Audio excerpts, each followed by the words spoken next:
मी आहे थोट सावरगाव येथील शेतकरी शिवराज रामदास कोरनोळे. मी लहानपणापासून आमच्या आईवडिलांनी जमीन घेतलेली आहे आणि पूर्वीपासून इथूनच जात ऊस इथूनच गेलेला आहे पूर्वीपासून. मला आज 40 वर्ष झालेत साहेब. तहसीलदार साहेबांना माझी विनंती आहे, जी उपजिल्हा अधिकारी मॅडमला सुद्धा विनंती आहे माझी, की बाबा माझा पूर्वीपासून इथून ऊस गेलेला आहे. मला 40 वर्ष झालेत मी इथूनच गेलेला आहे. तरी अशी विनंती करणार, हिप्पळगाव सावरगाव थोट शिव आहे साहेब. मला ह्या शिवनं आत्तापर्यंत गेलेलं आहे. 4 माणसं एक तहसीलमध्ये कोतवाल म्हणून आहे, त्यानं माझ्या हातात समधी माणसं आहेत. आणि मी तहसीलदारलाही आणलो तर तहसीलदार माझ्या मनावर पंचनामा करतात. मंडळ अधिकारी नायब तहसीलदार तर माझ्या मनावरच करणार. तहसीलदारसुद्धा डिप्टो जी उपजिल्हा अधिकारीसुद्धा माझ्या मनावर करणार. संपूर्ण माझं तिथं ओळखी आहेत म्हणून असं म्हणत आहेत ते. आणि हे दीपक तुकाराम वाकडे असं म्हणत आहेत, मी मास्तर माणूस हा, पैसा माझ्याकडे दुनियाचा आहे, तुम्हाला एकाला मागाचे माणसं आणून 18 करून टाकीन असं म्हणत आहेत. तरी एवढ्या आमच्या घरभराला जेलमध्ये टाकून तुमचं पार इलेवाट लावीन असं म्हणत आहेत. हे आज रोजी आमचा 4 दिवस झालं ऊस जाग्यावर वाळत आहे. पूर्वीपासून आम्ही इथून ऊस घेऊन गेलेला आहे साहेब, वर रोडला तिथून. तर काल जे आमचा ऊस ज्यावेळेस आम्ही भरू लागलो त्यावेळेस आणून JCPनं खड्डे केलेले आहेत, तरी त्याचे आम्ही फोटो काढून घेतलेले आहेत. विनंती आहे मला उपजिल्हा अधिकारी साहेबाला, तहसीलदार साहेबाला, तुमच्या कर्मचाऱ्याला सांभाळून सांगा. आणि हे शिक्षक माणूस आहे दीपक वाकडे, ह्याला सुद्धा व्यवस्थित सांगून जा का. आम्ही शेतकरी माणसं, आम्हाला काही तेवढं समजत नाही.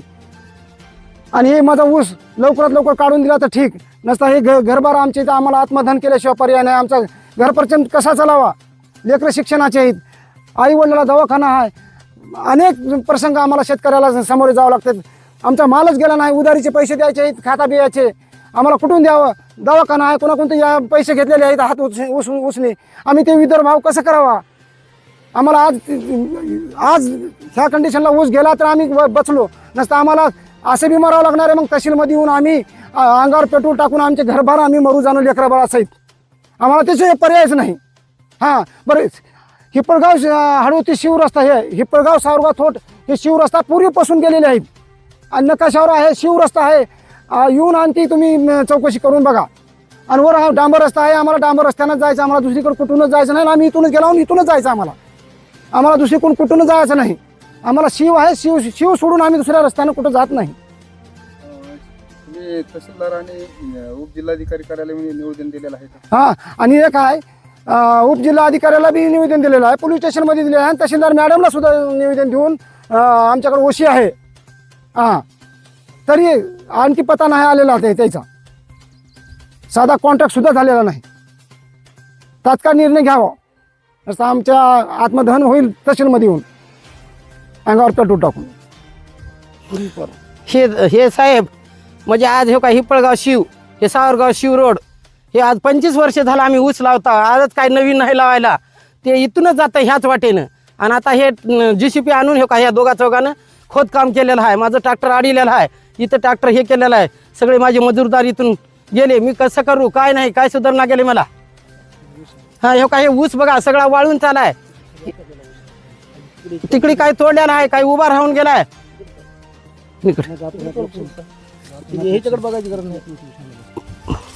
बघा आता हे कसं न्याय देणार ते तुम्ही, लवकर म्हणजे न्याय काढा. हे इथून शिवरोड आहे, हिप्पळगाव पलीकडून आहे, अलीकडून सावरगाव आहे. ह्या दोन्हीमधून माझा 25 वर्ष झालं ऊस गेलेला आहे साहेब. मला आज कुणीकडे काय सुधारणा गेली, माझा ऊस 4 दिवस झालं वाळलेला आहे. मी कुठं करून एवढा मोठा संसार केलेला आहे, मला काही सुधारणा गेले. तुम्ही लवकर माझी न्याय काढा. मी फुलबाई रामदास कोरनोळे हाव, तुम्हाला अशी एवढी माझी विनंती आहे. मी बाई माणूस हाव, मला तिथपर्यंत याचा करू नका. मी आत्महत्या करायला तयार झालेली हाव. माझे 2-3 मुलं, 2 सुना, मालक, मी 6 त्याचे लेकरं बाळ आहेत लहान लहान शाळेचे, सगळे येऊन तुमच्या तहसील पुढे आम्ही आत्महत्या करायला तयार झालेली आहो. मी बघा साहेब, तुम्हाला काय. रामदास कोरनोळे, सावरगाव थोट शेतकरी. मी पूर्वीपासून ह्या शिवनं ऊस माझा जात होता. आज ह्या तारखेला ऊस माझा आडीला गेला आहे आणि भलतंच ऊसाचं नुकसान होत आहे.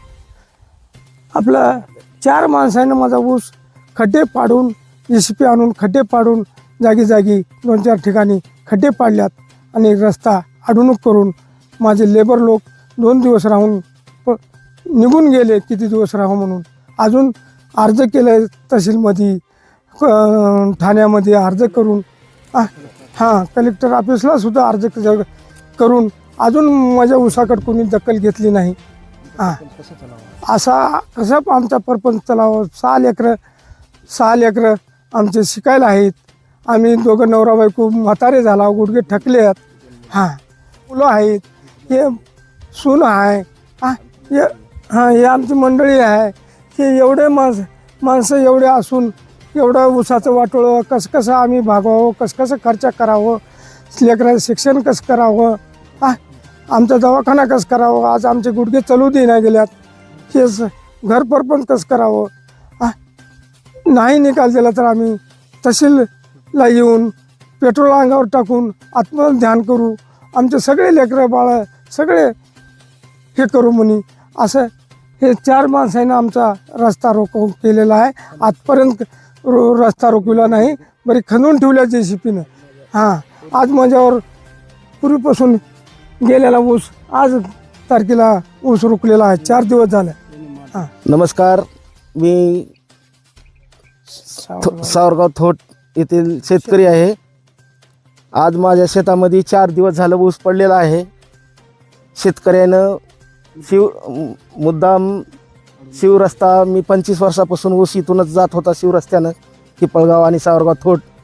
त्या रस्त्यानं जाताना 4 शेतकऱ्यांना आपला ऊस अडविलेला आहे. त्या शेतकऱ्याची नावं आहेत दीपक वाकडे, तिथून प्रशांत भुरे, वरी मनोज भुरे, गोविंद भवाळ, पांडा भवाळ, डिगा भवाळ या शेतकऱ्यानं तहसीलमध्ये नोकरी तहसीलमध्ये असताना पांडा भवाळला त्या शेतकऱ्यानं आपला ऊस अडवणूक केलेली आहे. 4 दिवस झालं ऊस शोका ह्या प्रकारचा पडलेला आहे. और तिथं 2-3 ठिकाणी लवणं काढून ऊसाची गाडी भरताना 2-3 ठिकाणी लवणं येऊन काढले JCP आणून. हा शेतकऱ्याचा अन्याय बघा, आणि आपल्यासाठी काय न्याय द्यायचे ते तहसीलदार साहेब मॅडम, जिल्हा अधिकारी, उपाध्यक्ष, उपजिल्हा अधिकारी मॅडमने आम्हाला काय न्याय द्यायचे हे द्यावे. आम्ही काही ह्या नाहीतर आम्ही आत्मदहन करायला तहसीलमध्ये आत्मदहन करण्यासाठी पूर्ण परिवार घेऊन येऊन पेट्रोल घेऊन आम्ही त्याची आज 4 दिवस झालं आमचा ऊस पडून काय करावं आम्ही हेच काय आम्हाला काही सुचवता येत नाही.